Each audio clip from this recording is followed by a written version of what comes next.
बिहार में अपराध की आग एक बार फिर से भड़कती नजर आ रही है। जुलाई 2025 के पहले 10 दिन जिस तरह से हत्याओं की घटनाओं से पटे हुए हैं, वो न सिर्फ चिंता का विषय है बल्कि राज्य की कानून व्यवस्था पर गहरा प्रश्न चिन्ह भी खड़ा कर रहे हैं। राज्य के कई जिलों से हर रोज हत्या की खबरें आ रही हैं। कोई आपसी रंजिश में मारा जा रहा है तो कोई जमीन के टुकड़े के लिए जान गंवा रहा है। कहीं लूट के दौरान जान ले ली जा रही है तो कहीं मामूली विवाद में गोली मार दी जा रही है। इन घटनाओं की बाढ़ से ऐसा प्रतीत होता है जैसे अपराधियों के मन में पुलिस का डर खत्म हो गया है। लोग कहने लगे हैं कि बिहार एक बार फिर उसी पुराने डरावने दौर की ओर बढ़ रहा है जिसे लोग जंगल राज के नाम से जानते हैं। राजधानी पटना से जो राज्य की नब्ज कही जाती है, वहां भी अपराधियों ने पुलिस को खुली चुनौती दे दी है। 4 जुलाई को गांधी मैदान इलाके में बाइक सवार बदमाशों ने मगध हॉस्पिटल के मालिक गोपाल खेमका की गोली मारकर हत्या कर दी। अभी ये वारदात लोगों की आंखों से ओझल भी नहीं हुई थी कि अगले ही दिन खलोग इलाके में निजी स्कूल संचालक अजीत कुमार यादव को भी गोली मार दी गई। दोनों ही मामले दिन दहाड़े हुए और दोनों ने राजधानी की सुरक्षा व्यवस्था को कटघरे में लाकर खड़ा कर दिया।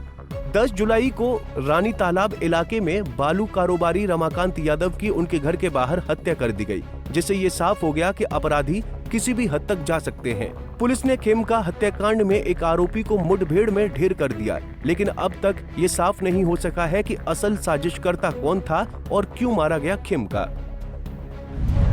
सिर्फ पटना ही नहीं बल्कि बिहार के अन्य जिले भी खून से रंगे हुए हैं। जहानाबाद के शकूराबाद थाना क्षेत्र के महलचक गांव में 60 वर्षीय बुजुर्ग शिवनंदन की खेत में सोते वक्त गोली मारकर हत्या कर दी गई। वो अपने खेत में धान पटवन के लिए गए थे। समस्तीपुर के गंगापुर गांव में खेत की मेड़ को लेकर हुए विवाद में एक वृद्ध महिला की पीट कर हत्या कर दी गई। पड़ोसियों ने इतनी बेरहमी से मारपीट की कि महिला की मौके पर ही जान चली गई। मधेपुरा के मुरलीगंज थाना क्षेत्र में दिनेश दास और उनकी पत्नी की जमीनी विवाद में हत्या कर दी गई। गुस्साए ग्रामीणों ने सड़क जाम कर पुलिस से कार्रवाई की मांग की। मधुबनी जिले में भी हिंसा की लहर थमी नहीं है। बिस्फी थाना क्षेत्र में 1 जुलाई को मोहम्मद तुफैल की चाकू मारकर हत्या कर दी गई।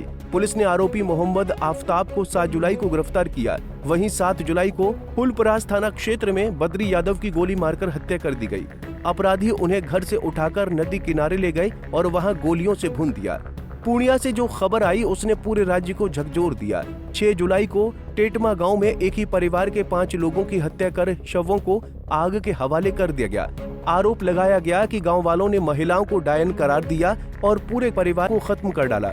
ये घटना न सिर्फ कानून व्यवस्था बल्कि सामाजिक चेतना पर भी सवाल खड़ा करती है। नालंदा में 6 जुलाई को बच्चों के झगड़े ने 2 जानें ले ली।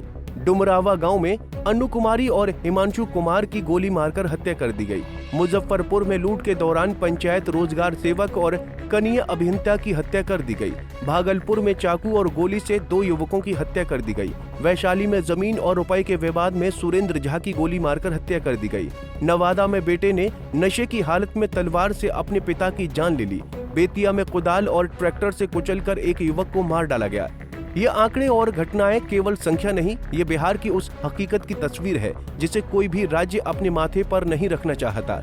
सवाल ये है कि इतने बड़े पैमाने पर हो रही हत्याओं के बावजूद क्या राज्य सरकार या पुलिस महकमा स्थिति को सामान्य बता सकता है? ये भी सोचने की बात है कि इन हत्याओं की जड़ में जमीन विवाद, आपसी रंजिश और लूट जैसे कारण बार बार क्यों सामने आ रहे हैं?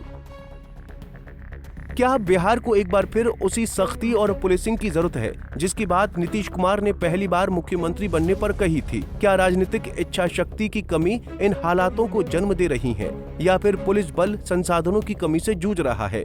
जनता डरी हुई है, कारोबारी सहमे हुए हैं, किसान और मजदूर भी खुद को असुरक्षित महसूस कर रहे हैं। ऐसे में ये जरूरी हो गया है कि बिहार सरकार न केवल अपराधियों पर सख्त कार्रवाई करे बल्कि कानून व्यवस्था को लेकर आम जनता में भरोसा भी बहाल करे, क्योंकि अगर यही हालात बने रहे तो आने वाले दिनों में ये डर जंगल राज की तस्वीर बनकर पूरे राज्य को अपने शिकंजे में ले सकता है। Bureau report, Punjab Kesari TV. हमसे जुड़े रहने के लिए हमारे YouTube चैनल को सब्सक्राइब करें और नई वीडियो की नोटिफिकेशन के लिए बेल आइकॉन को दबाएं।